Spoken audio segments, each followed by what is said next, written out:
கிறிஸ்துவுக்குள் அன்பான தேவனுடைய பிள்ளைகளே, ஆண்டவராய் இயேசுவின் நாமத்தில் உங்கள் அன்போடு கூட வாழ்த்தி வரவேற்கிறேன்.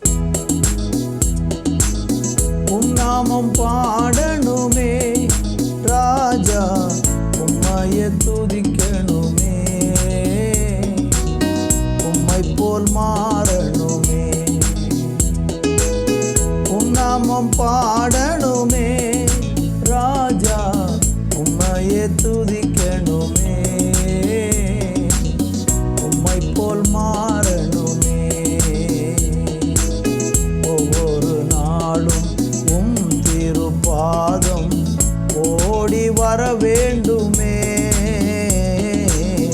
ஒவ்வொரு நாளும் உம் திருப்பாதம் ஓடி வர வேண்டுமே. உமது வசனம் தியானம் செய்து உமக்காய் வாழணுமே,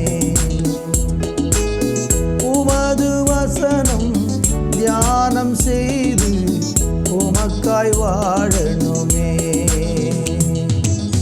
உம் நாமம் பாடணுமே ராஜா, உம்மையை துதிக்கணுமே,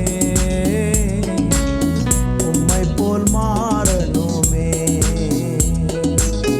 உம் நாமம் பாடணுமே ராஜா, உம்மையை துதிக்கணுமே,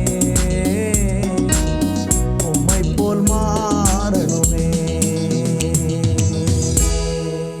தகப்பனே, உம்மை நன்றியோடு வாழ்த்துகிறோம்.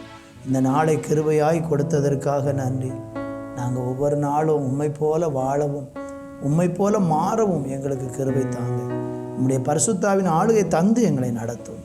இயேசுவின் நாமத்தில் பிதாவே, ஆமேன், ஆமேன்.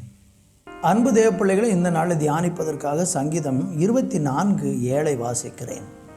வாசல்களே, உங்கள் தலைகளை உயர்த்துங்கள், அநாதி கதவுகளை உயருங்கள், மகிமையின் ராஜா உட்பிரவேசிப்பார். யார் இந்த மகிமையின் ராஜா? அவர் வல்லமையும் பராக்கிரமும் உள்ள கர்த்தர்.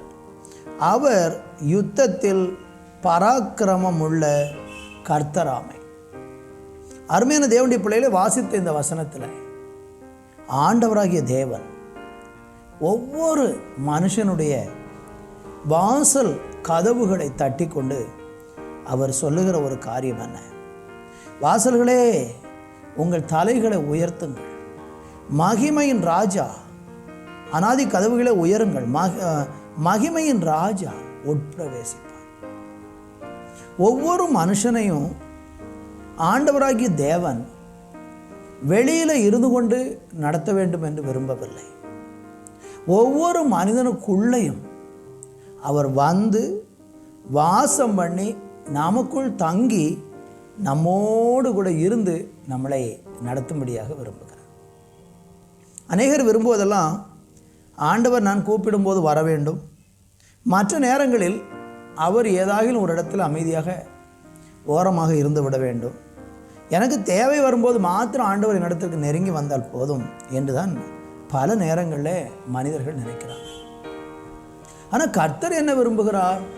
நம்ம கூட வரணும், நமக்குள் வாசம் பண்ணணும், நம்ம இருதயத்தில் அவர் தங்கியிருந்து ஒவ்வொரு நாளும் நமக்கு நல்ல ஆலோசனைகளை தந்து அருமையாக நம்மை நடத்த வேண்டும் என்று அவர் விரும்புகிறார். வெளிப்படுத்தின விசேஷத்தில் 3ஆம் அதிகாரத்தில் 20வது வசனம் இப்படி சொல்லுகிறது: இதோ வாசப்படியில் நின்று தட்டுகிறேன், ஒருவன் என் சத்தத்தை கேட்டு கதவை திறந்தால் அவனிடத்தில் நான் பிரவேசித்து அவனோடு போஜனம் பண்ணுவேன், அவனும் என்னோடு போஜனம் பண்ணுவான். கடவுளுடைய விருப்பம் நம்ம எல்லாருக்குள்ளேயும் வந்து நம்மளோடு கூட ஒரு நெருக்கமான உறவில் நம்மளோடு கூட பேசி நமக்கு தேவையான ஆலோசனை தந்து நம்ம கூட ஒரு அந்யோன்ய ஐக்கியத்தில் அவர் வாழ வேண்டும் என்பதுதான் அவருடைய விருப்பமாக இருக்கிறது.